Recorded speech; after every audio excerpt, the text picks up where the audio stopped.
Yeah, this movie was something all right.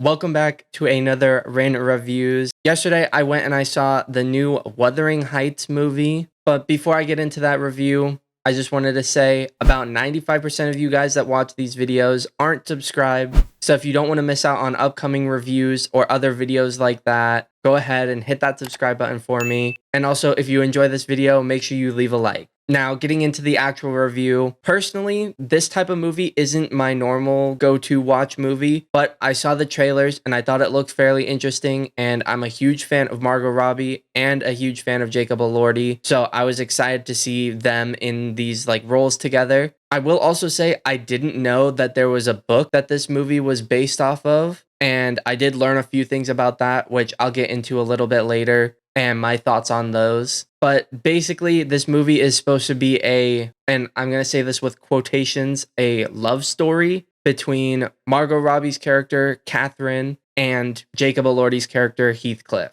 Personally, the only reason I say love story is because the way that it happens is a little bit gross, to be honest. But before I get into the negatives for me about this movie, positives, I thought the music was pretty good throughout. I also really enjoyed the visuals. I thought the colors were great. I thought the cinematography looked amazing. And specifically with colors, one of my favorite parts, I don't know if this was intentional or if this was accidental or whatever, but it did seem that anytime there was someone who was, richer or whatever on screen, they had brighter, vibrant clothing, or there was vibrant, brighter colors on screen, versus when there was someone who was more poor, they had darker, grayer colors. And I thought that was a really unique use of color. Also, when it came to acting, the acting wasn't terrible, but it wasn't amazing performances either. It was fairly decent performances from everybody throughout the movie. And again, one of my major negatives honestly would just be the whole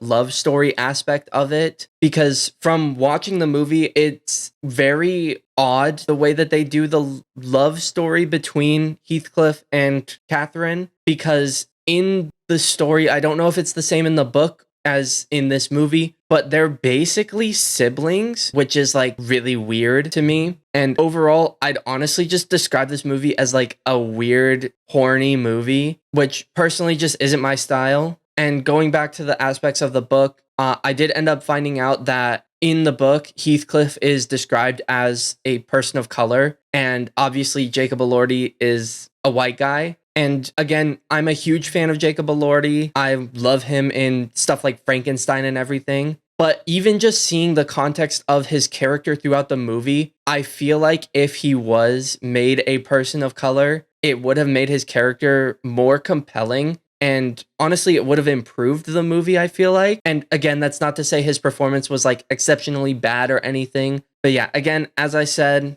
this movie wasn't really for me. So if you enjoy the book, you might like the movie. You might not. So I wouldn't speak to that because I personally haven't read the book or anything. And to be honest, I wouldn't really recommend this movie to anyone. It is also my second lowest rated movie of the year so far. And the rating I'm going to give this is a 5 out of 10. But on that note, I'll see you guys in the next video. I can follow you like a dog to the end of the world.